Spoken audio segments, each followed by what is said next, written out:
You are listening to the most original talk radio station anywhere. We are LA Talk Radio at latalkradio.com.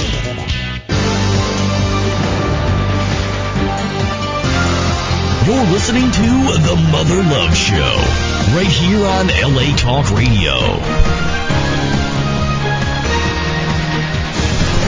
Hello, my cyber babies. Welcome to another great day in LA Talk Radio. I am pleased to have on the phone with me a gentleman who has written this book. It's called David Susskind, and it is a novel of the communications industry, all about television. He decided to take on this task and say, I'm going to write about this in the great days of what he called it, the golden age of television, and then beyond. His name is Mr. Morrow Wilson. So first, tell us about you, Morrow Wilson. What's your background, and what made you decide to write this book and just rip the lid and peel the onions back on television in the 60s? Well, the funny thing is that's exactly when I wrote it, and it's really based on experiences that I had at my first job after I graduated from college. I went to work for a man named David Susskind, who was a pioneering talk show host and a producer, and he was a darling of the media. Everybody thought he was the most wonderful thing. He was the future of television, because the golden age of TV is kind of beginning to drop by the wayside, because people were beginning to see that there was money to be made from it. More people were buying sets. It was getting to be more and more commercial, and this was before there was a PBS. So this guy was seemed to me, as a guy who watched television and read the papers and saw the profiles in the magazines and stuff of this guy. I thought, well, this guy's the great hope of television, so I want to go to work for him. And as fate would have it, I got this job, and he turned out to be just completely the opposite of what he was pretending to be. And that became clear fairly within a few years. But at this time, I mean, we would do the show, and we'd be on the front page of the New York Times the next day. David Susskind was on everything. He was like the golden guy of television. I mean, I remember growing up, watching him on television, way back then. I was just a wee little baby, a little tiny tadpole, knee-high to a grasshopper. Well, somebody said, yeah, you're absolutely right. Somebody said about him, that David Susskind is... Hi, you still there? I'm still here. I hear you. Yeah, I'm sorry. I said somebody at the time said, "Oh, another rare television appearance by David." I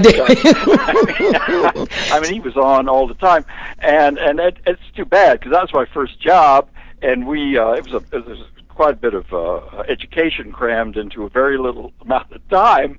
And I mean, it was just crazy. When you think about it, though, most of us, when we get our first job and maybe it doesn't work out, we can forget about it and go on to the next thing. Very few of us have to watch our old boss for 20 years on television on Sunday nights. And you go, that guy is a piece of work. So I mean, because when you think about television, even in today's society, people think, I say the lay people that are those are the people that really don't understand how this industry works and how television works. Because it's all the smoke and mirrors, and it's a business of pretend. And even when George Burns said, if you can fake sincerity, you've got it made. And there were so many people that could fake sincerity. And then when you're fresh out of college, where did you go to college? Columbia. I came from living all over. My family moved every 2 or 3 years as a kid, and I came to New York City, which everybody said you shouldn't do that, because that's you're going to be alone in New York. Now, where are you from originally? Well, because you said you're from all over. I was actually born in New York City, but they were just kind of passing through, my parents, I mean. And then, and I've lived as far north as southern Vermont, as far west and south as Arkansas, which is where the hero of my novel is from, Sweet Dreams, Arkansas, in Paradise County, which is actually a place that exists only in my mind. I was going to say, I mean, because you make it sound so pretty, Paradise County, and it's just so beautiful, and you made that all up. That's right, and he's so that, and that makes him all the more innocent, because it's not it's almost an ancient myth about the young innocent boy who comes to the big city and has his adventures, and this is really this is exactly what this was, and it was an amazing trip, and I think it was the funny thing is that I wrote the book really contemporaneously. All the talk shows at that point were in New York, and they all ended with an interview with an author. Now they tend to end with a band, whatever's the most popular band, but rock and roll. But anyway, and it was all set to go. I had a publisher. He paid me what in those days was a princely advance, and all of a sudden, he backed out. They just backed out, and I thought, well, that's not going to be a problem. If I could get it published so quickly, I'll find another publisher. But what I found was that publishers were they had lawyers, and the lawyers were timid about saying the stuff that I was unmasking, let's say, here in this book. And I said, but everything here is true. I mean, even down to the dialogue. I mean, it is a novel and it is fiction, but the first part of it is stories that I've been dining out on for years. Right, but is it okay? You say it's fiction, but kind of, sort of. It really kind of isn't, because it's based on the foundation of it is a lot of the things that you went through as that, first fresh young associate on this big television show with this big star that's on the New York Times, and he's on every magazine cover, and it's like you're expected to do well because of who you're working with, and you're expected to keep this lid on it and keep this facade going, and you went, I don't know how long I can keep this crap up. Something's gonna break. Well, that's right. It struck me that it was also crazy funny that it was. I mean, it's a funny book. It's also got its sad moments. Mm-hmm. And I hope it's got its encouraging moments as well. But it was the humor of it is really based on just describing what actually happened. For example, in the first job interview I had with Suskind, which is very accurately chronicled in this novel, very thinly veiled fiction. This is the first. Let's just tell the truth, Morrow. First thing he said to me during, this is the first interview. He says it's all a con, and he pointed to the producer, who was this gal, sort of a conniving kind of gal, and said, can I just say this with me? Can I just say this? And you've got to develop a con. I got my con. We've all got to be con artists here. And it just kind of went in one ear and out the other. I couldn't believe that this man up on the first meeting is bragging about being a fraud. Let me ask you, did that help you, him being that raw with you right off the rip and saying to you, look, this is a con, we just got to make it look good, you got to figure out how you're going to fit into the con and get your own con, or tell me what that did for you, especially coming out and you get this magnificent opportunity, to work with somebody of that caliber in New York City, where all the talk shows were, and he's on the cover of magazines, he's talking to all of the big people, and then the first day he's saying, this is just a con job. Well, I was so innocent, dumb, whatever the right word is, that I said, well, no, at one point, I'll just tell you a little story real quick. It's in this happened at one point. David had said to me that he didn't like the fact that he had the habit of talking with his hands, and he thought that looked very bad on TV. Mm-hmm. His hands just were always moving whenever he talked, and he said, I want you to watch me tonight when we do the show, and you tell me if I talk with my hands, because I'm going to try not to talk with my hands. And so I said, okay, sure, I can add that to my list of chores. Sure.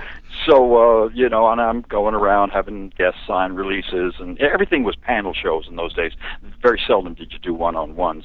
In fact, that was something I wanted. I wanted us to do more one-on-one stuff, which is what we do now.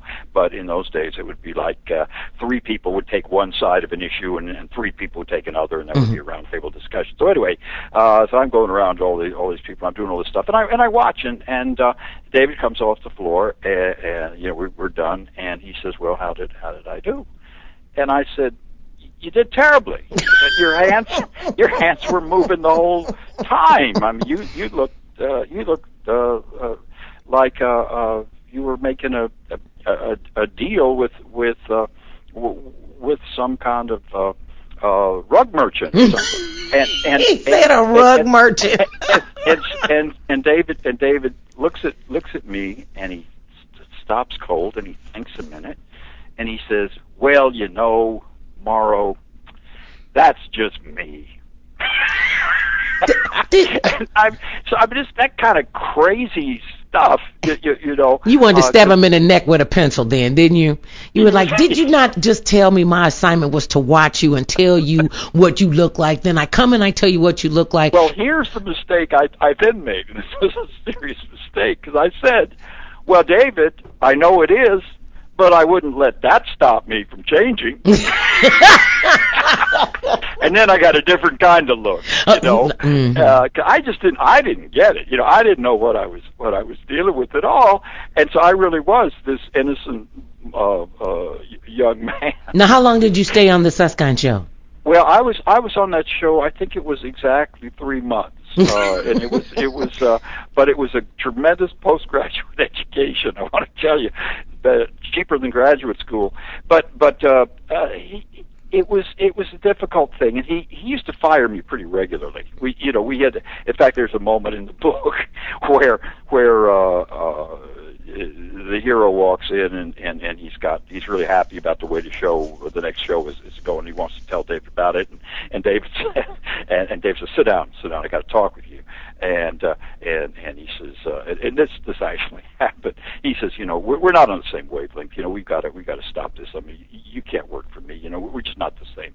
So you're okay. You're a bright enough kid, but we're not. And I said, "Oh, you mean you want a sycophant?" And he said, "Sycophant?" I said, "Sycophant?"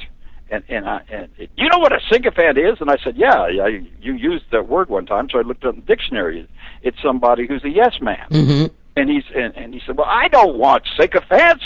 I mean, then he said, so-and-so over Channel 5. Now, he's a sycophant. So-and-so's a sycophant. So-and-so's I don't want sycophants. I don't want that. And you're not fired. You're on probation. And I said, well, I'm not going to be on probation. I said, either I'm working for you or I'm not working for you. So you better fire me if you don't want me around, because I'm not going to stick around in some kind of twilight zone. And he said, no, you're on probation.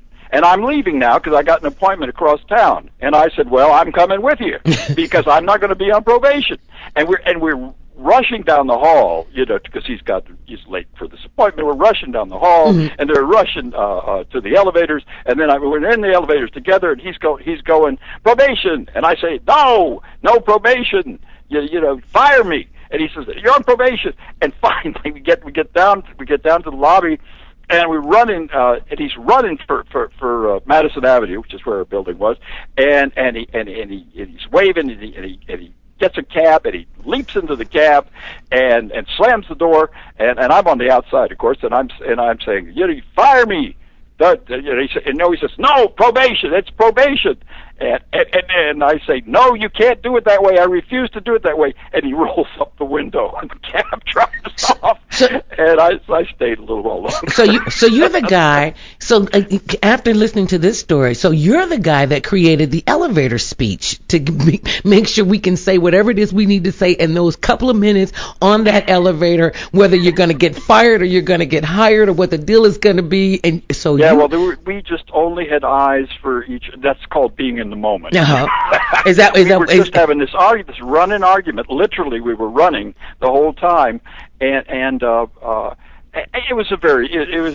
was just crazy. It was wacky because my idea. I mean, I would say, this is a good idea, and David would say, no, it's not. Say an idea for a show, and I'd say, sure it is. Here's why, and we'd argue back and forth. And at one point, I remember in those days, television was kind of a second class medium, and important people didn't. Oh, they didn't. We remember the FCC. The chairman the chairman of the FCC had once said that he referred to television as a vast wasteland. Wasteland. Well, it's exactly the same thing. It's under the Kennedy administration. Uh-huh. And that was Newton Minow, who was the FCC chairman, and so people, wouldn't. It took a long time for well, I don't know how long, but yeah, it took a long time. Yes, that's fair. And so there were certain people like, and one of them was Marlon Brando. And he had been, the last time he'd done TV was years prior, when he was on Edward R. Murrow's show, Person to Person. But that was the last time he'd done it. He wouldn't do TV. So I said, I can get him. And David said, you can't get him.